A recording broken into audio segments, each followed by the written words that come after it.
Elias est un être tombal. Elias est plus proche du matou que de l'alezan. On peut être un bretonnant passionné, et certes il l'est, et un médiocre breton. Bonjour tout le monde.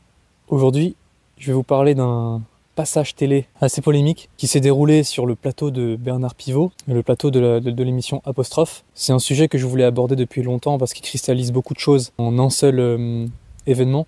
La forme de cet événement-là dont je vais vous parler, c'est ni plus ni moins qu'un clash entre deux personnes qui se reprochent l'une et l'autre des choses. Alors c'est surtout l'un qui reproche des choses à l'autre plutôt que de manière égale. Mais qu'est-ce que vous reprochez au cheval d'orgueil?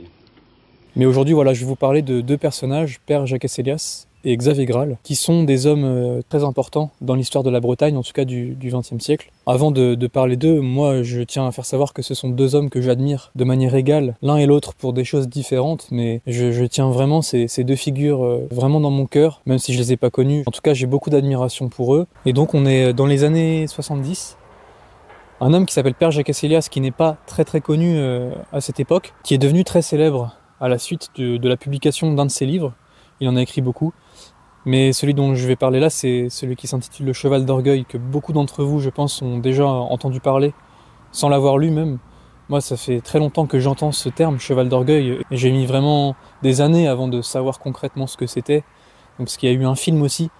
Mais avant tout, ça a été un livre que Père Jacques Elias a écrit sur sa famille, sur son enfance, sur son village, sur les vieux de son village, sur la Bretagne qui déjà à l'époque où il écrivait les lignes de son livre, était en train de disparaître et qui aujourd'hui a pratiquement totalement disparu. C'est un livre qui a énormément marché en Bretagne, mais aussi ailleurs, dans le reste de la France. Il s'est vendu, alors je sais pas combien d'exemplaires, mais c'était un véritable succès. Père Jacques Elias a été invité un peu dans plein d'endroits différents. On l'a un petit peu mis comme figure de la Bretagne en fin de compte, et comme le porte-parole de la Bretagne. Et c'est ce qui a en partie déplu, et c'est ce que je vais expliquer tout le long de cette vidéo, à un autre personnage qui s'appelle Xavier Graal, et lui qui est assez différent de Père Jacques Elias. Xavier Graal est breton également, mais il a un parcours de vie vraiment différent dans le sens où Xavier Graal a vécu énormément d'années de sa vie à Paris en tant que journaliste, et c'est qu'à partir de 40 ans qu'il est rentré en Bretagne. C'est à partir de ses 40 ans qu'il a réalisé l'étendue de son identité et que le besoin de rentrer au pays, dans l'urgence qu'il ressentait déjà, nécessitait de l'action. Donc il a quitté la capitale parisienne à seulement 40 ans pour vraiment s'installer en Bretagne. Xavier Graal, il est connu pour être un poète avant tout. Et par exemple, je sais que dans mon histoire personnelle, Xavier Graal, c'est vraiment très important pour moi. Ça m'a apporté énormément de choses, de remise en question, de constats aussi que je ne me faisais pas moi-même et que j'ai découvert déjà écrit dans des livres de Xavier. Et ça m'a aussi permis de comprendre que je pouvais être profondément touché par un poème. Je pouvais être profondément touché par les écrits d'un homme qui était mort il y a des décennies avant moi. Et voilà, Xavier Graal, c'est beaucoup de choses pour moi. Alors que Père Jacques Elias, je l'ai découvert un petit peu trop tard. J'ai lu que quelques parties du Cheval d'Orgueil, je ne l'ai pas lu en entier. Mais j'ai quand même lu quelques ouvrages de Père Jacques Elias, dont l'un qui s'appelle Les autres et les miens, et qui est tout simplement incroyable aussi.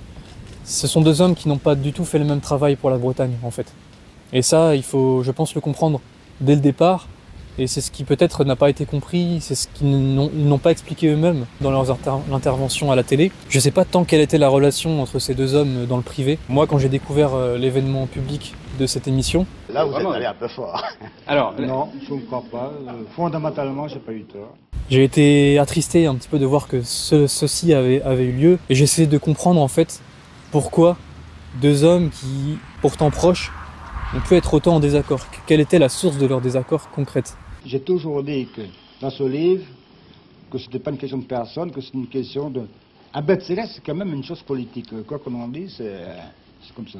Bon, moi, je vais voir qu'est-ce qu'il y a derrière ce succès-là. Quand Le Cheval d'Orgueil sort, comme je vous l'ai dit, c'est un véritable succès. Il se vend à plein d'endroits différents, il est traduit en beaucoup de langues différentes, et Père Jacques Elias est propulsé. Xavier Graal, à ce moment-là, à mon avis, il détecte des sortes d'anomalies. Il a l'impression d'assister à sûrement quelque chose de très théâtral et qui n'est pas tant le renouveau de la Bretagne, ou alors la Bretagne est enfin montrée au grand jour, la Bretagne est enfin accessible pour tout le monde, et en fin de compte, la Bretagne rayonne. Pour Xavier Graal, le succès du Cheval d'Orgueil n'est en aucun point un rayonnement de la Bretagne. Et c'est ce qu'il va essayer d'expliquer dans un livre qui s'appelle Le Cheval couché, en réponse au Cheval d'Orgueil. Alors là, on voit tout le côté polémique de Xavier Graal, qui change orgueil en couché. Donc il sous-entend que Père Jacques Asselias s'est couché en fin de compte. Et il explique devant quoi Père Jacques Asselias se serait couché. Et tout un tas d'autres choses dans sa vision à lui de la Bretagne, d'une manière extrêmement Xavier Graalesque, c'est-à-dire aujourd'hui on dirait écorché, parce que quand il parle, les mots qu'il choisit sont des frappes atomiques. C'est toujours pour inciser, c'est toujours pour trancher. Et c'est profondément l'écriture et le moyen d'expression de Graal qui, moi, m'a énormément touché quand je découvrais qui j'étais. Et dans ce livre-là, on peut avoir l'impression à certains moments que Graal s'en prend très gratuitement à Père Jacques Asselias, et c'est aussi cette impression qu'on a quand on regarde certains extraits du passage télé. Un homme qui pleure sur un tombeau qu'il a contribué à édifier. Il faut l'inclure dans cette cohorte assez minable de cette élite qui a trahi son peuple en étant fidèle à son clan. Et alors là, c'est pas des querelles de journaux de Paris, ça. Là, vous êtes allé un peu fort. En fait, Xavier Graal, il est carrément dans l'insulte, et on sent qu'il en veut énormément à Père Jacques Asselias. Je vais vous lire quelques extraits qu'il y a dans le Cheval couché, qui montrent bien que Xavier Graal était profondément touché par ce succès, et pas dans le bon sens. Il y a 2 ans, je suis passé à la radio pour parler d'un recueil qu'on avait fait en gravure avec 2 de mes camarades, dont Dénès, que vous avez déjà vu sur la chaîne, avec qui j'ai le collectif Et on Avel. C'était un recueil de gravures qui illustrait un poème de Xavier Graal, justement. Et à l'occasion, j'avais été invité pour parler à France Bleu Brésil. Durant l'émission, l'animatrice radio m'avait passé un extrait de ce passage télévisé auquel elle m'avait demandé mon avis. Je pense qu'avant tout, Xavier était assez frustré que... En fait, Père Jacques Asselias a beaucoup mis en avant sa culture bretonne et avant tout bigoudaine. Ouais. Donc il a beaucoup parlé du passé. Et ce que Graal, lui, le frustrait, en fait, c'est qu'il y avait beaucoup à dire du présent et qu'à son goût, Père Jacques Asselias ne faisait pas assez. C'est un peu ce que je dis aussi par rapport à vous, le constat qu'on fait par rapport aussi à votre travail et cette volonté d'intergénérationnalité. Je veux dire, on peut pas oublier le passé pour penser au futur d'une nation, d'une culture, mais il faut avoir un juste milieu justement entre passé, présent et futur. Exactement. Ouais. Et je pense que les deux étaient dans leur domaine et que c'était peut-être trop demandé à Père Jacques Asselias de se concentrer sur autre chose que ce qu'il faisait déjà et qui était déjà un travail énorme, de retrouver l'héritage du passé, le mettre en avant, le faire connaître, c'est déjà le travail de toute une vie, quoi. D'un côté, on a Père Jacques Asselias qui, durant toute sa vie, a fait en sorte de maintenir, de sauvegarder la tradition qui lui avait été transmise à l'oral, mais lui de la divulguer à l'écrit. Père Jacques Asselias avait compris ça. Il faut écrire ce qui m'a été transmis, mon enfance, ce que j'ai observé des Bretons et qu'on n'observe plus aujourd'hui. Enfant de Bretagne, regardez ce que je vous offre de mes observations et prenez-le, apprenez-le et souvenez-vous-en. Je trouve que c'est extrêmement noble comme travail, et comme je disais dans le passage télé, c'est le travail de toute une vie en fait. Non seulement de récolteur, parce qu'il faut être à l'écoute, il faut conserver la mémoire des anciens, mais il faut aussi la mettre en page, il faut y mettre les bons mots, il faut rendre ça attirant, il faut qu'on ait envie de lire les pages. Et Père Jacques Asselias était un écrivain extrêmement talentueux. Quand vous lisez Père Jacques Asselias, vous entrez dans un film, vous êtes totalement pris par ce qu'il vous écrivait. Et je trouve qu'en cela, c'était un génie. À côté, on a Xavier Graal, qui lui est dans une autre forme de conservation ou de transmission de la tradition. Il est beaucoup plus dans le présent que dans le passé, contrairement à Père Jacques Asselias. Graal exprime ses états d'âme du présent. Et il exprime ses pensées quant à des problèmes qui ont lieu au moment où il écrit, dans la Bretagne présente. Graal parle souvent de la Bretagne future.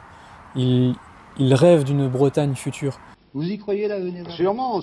Ça fait 30 ans que je me bats et je vous rappelle qu'il y a 30 transparaît. ans, on était très peu nombreux. Vous dites. Il rêve en grand, c'est beaucoup d'imagination, c'est beaucoup de poésie. Et moi je trouve qu'en ça, Graal était d'une certaine manière très traditionnel, sans peut-être le savoir. C'est qu'il incarnait même l'âme de gens qui ont, pendant des siècles et des siècles, rêvé, imaginé des histoires. Et c'est ce que Graal continuait de faire de manière authentique, de manière purement enracinée. Et vous voyez, déjà dans la présentation des 2 personnages, on n'a pas du tout les mêmes intérêts. Il y en a un qui est vraiment tourné vers le futur et l'expression du présent, et il y en a un qui est beaucoup plus dans la conservation et la transmission du passé. Ce sont 2 choses qui ne sont pas à hiérarchiser selon moi, et qui malheureusement ont été hiérarchisées par Graal, parce que dans le succès du Cheval d'Orgueil, Graal a vu une forme de désertion. Et c'est ce qu'il exprime dans le Cheval couché. Je vais enfin vous lire les extraits que j'avais dit que je vous lirais. Jacques chante une civilisation de refuge, un rêve détruit, une pensée close, murée. Le pouvoir central a tout fait pour qu'il en soit ainsi, et nous rageons, nous les fils, que nos pères s'y soient si aisément résignés. Et là, je pense qu'on peut comprendre tout ce que Graal ressentait, on peut comprendre la rage qu'il a dans le passage télévisé, qui sûrement a été incompris parce qu'il est tout excité, on sent qu'il bouillonne à l'intérieur, on sent qu'il bégaye à certains moments parce que les mots ne peuvent pas sortir, il en a trop dans la tête, alors que finalement le reproche le plus grand de Jacques Sellars en tant qu'homme, c'est d'avoir accepté le succès de son propre livre. Vous voyez bien que Graal ne reproche pas juste à Jacques d'avoir écrit son livre, en fait il lui reproche le succès que ce livre a eu donc, c'est-à-dire que le livre a fonctionné, Graal a vu que les gens raffolaient du Cheval d'Orgueil. Graal a vu que la bourgeoisie parisienne a tout fait pour que le livre soit mis en avant, pour que le livre soit le livre breton du moment, le succès breton du moment. Graal a pensé que tout cela était profondément réfléchi dans un but précis, qui était de conserver la Bretagne dans un état de mort, dans un état empaillé d'une certaine manière. Et qu'on le veuille ou non, le Cheval d'Orgueil ne parlant que du passé, puisque c'est tout le but en fin de compte, fait que la Bretagne du Cheval d'Orgueil, et qui a plu à tous ces milliers de Français, et Graal, en fin de compte, Graal s'est dit, ce n'est pas la Bretagne qui a plu à tous ces gens, c'est l'idée d'une Bretagne morte, qui ne ressurgira jamais, qui ne posera jamais problème, et qui ne sort absolument pas des sentiers battus, qui nous étonne que par l'anecdote et par le côté folklorique, mais qui en réalité n'est à la hauteur de rien d'autre dans le monde. Et c'est ça en partie que Graal a mal vécu, parce qu'il y a en plus l'inaction de Jacques qui profitera de ses invitations, qui profitera d'être érigé en porte-parole de la Bretagne, mais qui en tant que porte-parole ne prendra pas l'occasion qu'il a d'être dans une telle tribune pour parler de ce que Graal lui considère comme la Bretagne véritable, vivante, et qui a un futur. Pour Graal, cette Bretagne du cheval couché, c'est une Bretagne emmurée, qui ne peut pas être autre chose, qui est figée dans un état de mort, comme je le disais, dans un état de disparition. Et quand Jacques Sellars, probablement à l'époque, prenait la parole, on n'avait pas l'impression qu'il y avait des alternatives, on n'avait pas l'impression qu'il allait y avoir autre chose derrière. Alors que c'était tout le sujet à l'époque en Bretagne, chez énormément d'artistes dans le milieu culturel breton, justement Xavier Graal, Glenn Moore, Ewan Guernic. À l'époque, c'était le revival celtique, c'était la profusion culturelle en Bretagne. Et dans tout ça, le fait que Père Jacques Sellars a été mis autant en avant, c'est vrai qu'on peut imaginer que c'était stratégique, d'une certaine manière. Alors par qui, ça, c'est encore un autre débat. Il faut bien des gens pour faire des invitations, il faut bien des gens dans le marché du livre, et probablement que certains choix ont été faits de telle sorte à favoriser le succès de ce livre, et le favoriser pas juste parce que il s'agit de la Bretagne, mais probablement parce que dans un contexte précis d'une Bretagne qui veut renaître, il est très intelligent de distribuer aux gens partout en France cette idée-là que la Bretagne a été une terre différente, mais ne l'est plus. Maintenant, c'est la France. Il y a forcément un Est-ce que vous lui reprochez son politique. succès? Ah, pas du tout. Je m'y attendais pas du tout d'ailleurs. Pas du J'en tout. suis toujours un peu Mais moi, j'en énervé. profite du succès, pas pour moi, pour mon pays. Parce que M. Sellars ne parle jamais de la Bretagne, il parle toujours de De la bigoudénie. la bigoudénie. Et il dit que, mon Dieu, que le peuple breton, il n'y en a plus. Autre critique que Xavier Graal avait à faire sur Jacques Sellars, Elias gémit sur tout. La désertion des campagnes, la dispersion des patrimoines, la dégradation des relations coutumières, la perversion touristique. Tout tombe en désuétude, c'est grande pitié au royaume de Bigoudénie. Les chaumines pourrissent, la brocante rafle le mobilier, le parler se francise, les coiffes s'écrasent, les filles s'en vont. Restent quelques vieux mélancoliques au fond des fermes manoirs guettés par les notaires. On ne sait plus qui est qui. Voilà un homme qui pleure sur un tombeau qu'il a contribué à édifier. Bon, la dernière phrase est très violente, mais on comprend que, en vérité, ce que Graal reproche, ce n'est pas que les écrits, c'est aussi donc la posture. C'est ce que je vous disais juste avant. C'est une posture où, d'accord, tu déplores en fait la perte d'un monde, tu déplores le changement brutal de tout ça, mais dans ta posture, comparée à d'autres, tu n'es pas en train de te battre. Tu n'es pas en train de te battre, alors que pourtant, on te donne l'occasion de le faire, de par cette position, de par cette tribune qui lui a été donnée à Jacques Sellars. On a aussi ce fameux reproche que Graal faisait concernant le fait que Jacques Sellars ne parle même pas en vérité de la Bretagne. Jacques Sellars parle, selon Graal, de la Bigoudénie, du pays bigoudin d'où il vient, mais il ne parle même pas de la Bretagne comme quelque chose comme s'il n'y avait rien de plus grand que son pays bigoudin. Oui, dans la mesure où le pays bigoudin, c'est bon. Moi, je parle de la Bretagne, monsieur. Vous parlez tout le temps de la bigoudénie. Alors, ça me fait un peu Comment se rigoler. fait-il que hein. la France entière se soit reconnue dans ce que je dis de la bigoudénie? Mais la France entière, moi, je m'en fous, moi. Moi, je parle de mon pays aux Bretons, d'abord. Et là, c'est encore une vision qui est super compliquée. Pourquoi Jacques Asselias devrait parler d'autre chose? Il le répond très bien dans la vidéo, Jacques Asselias. Il parle de ce qu'il connaît, avant tout. Mais la Bretagne, c'est pas seulement les paysans. Bien sûr. Les marins, on ne les voit jamais dans le truc. Ah non, parce que moi, je n'ai pas l'habitude de parler des gens que je ne connais pas assez. Le pays bigoudin, c'est son pays, son enfance, c'est ce qu'il connaît. Pourquoi irait-il parler d'autre chose? Selon Graal, eh bien, il faut sortir de sa propre expérience personnelle. Lui, dans sa carrière, ne s'est pas empêché de parler de son enfance, ne s'est pas empêché de parler de ses souvenirs et de ce qu'il connaissait de son monde à lui, mais il l'a mis au service d'une vision plus grande de la Bretagne et dans une posture qui était davantage vers l'avant. Autre passage de Xavier Graal. Ça fait des siècles, tas de causes, que la Bretagne ronronne sur la couche de sa prudence, dans le lit clos de sa résignation. Et c'est, cher Elias, hélas, cette pitoyable dormition que nos contemporains ont aimée dans votre livre.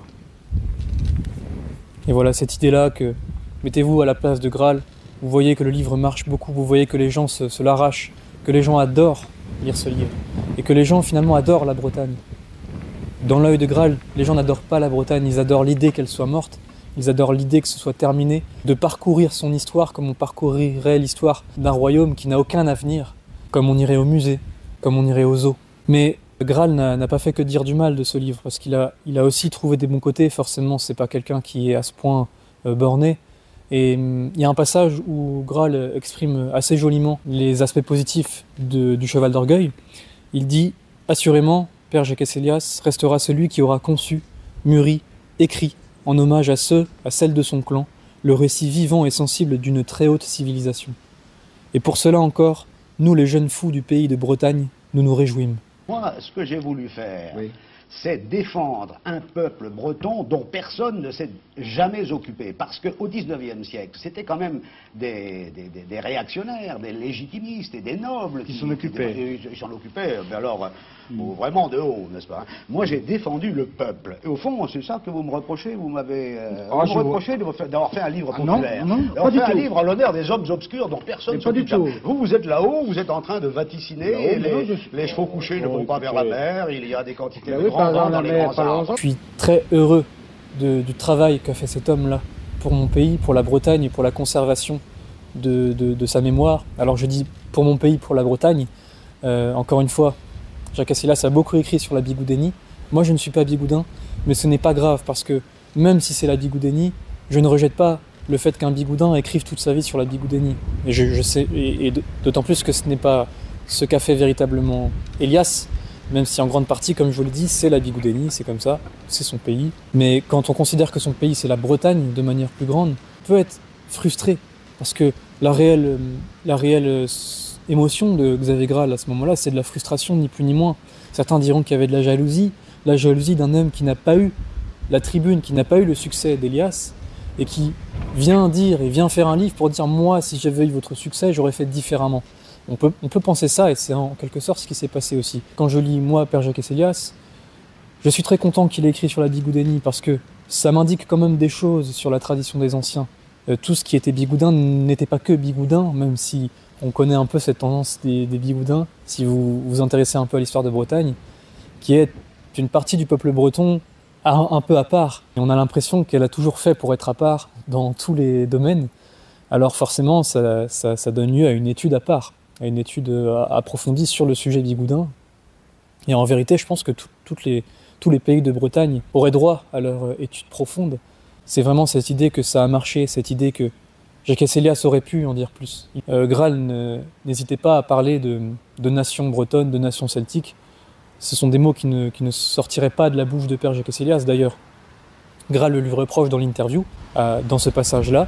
J'ai relu les dernières pages du Cheval d'Orgueil et vous dites carrément, vous vous posez la question, hein, vous n'affirmez pas, parce qu'il y a quand même un petit côté épiscopal qu'il faut chez vous. Hein. Vous je n'affirme pas parce que je ne tiens pas du tout Y a-t-il un peuple breton? Est-ce vrai, oui ou non? Oui. Ben moi je dis qu'il y en a un. C'est une question que je pose, je ne réponds pas. Moi je dis qu'il y en a un. Moi je ne suis pas un prophète. Sinon je serais pas là. Vous êtes un prophète. La différence est claire. Il y en a un qui pose la question de savoir s'il y a un peuple breton. Il y en a un autre qui n'hésite pas une seconde pour dire que oui. Aujourd'hui, on a l'impression que les désaccords sont tous liés aux idées des gens. On est en désaccord parce qu'on n'a pas les mêmes idées. Mais bien souvent, on est en désaccord parce qu'on n'a pas la même psychologie, on n'a pas la même sensibilité, donc on ne se comprend pas. Il y a un écart, en fait, d'expression de soi. On a d'un côté Jacques Elias, qui est quelqu'un de très latin dans l'esprit, posé, réfléchi avec sa pipe, qui réfléchit avant de parler, qui pèse ses mots. Et de l'autre, on a Graal, qui ne pèse absolument pas ses mots, qui parle avec les tripes, qui est agité, qui est enflammé en fin de compte. Graal est un être de feu, comme il en existe toujours aujourd'hui. Je sais que j'en rencontrerai, je sais qu'il en existe en Bretagne, on peut les voir de temps en temps.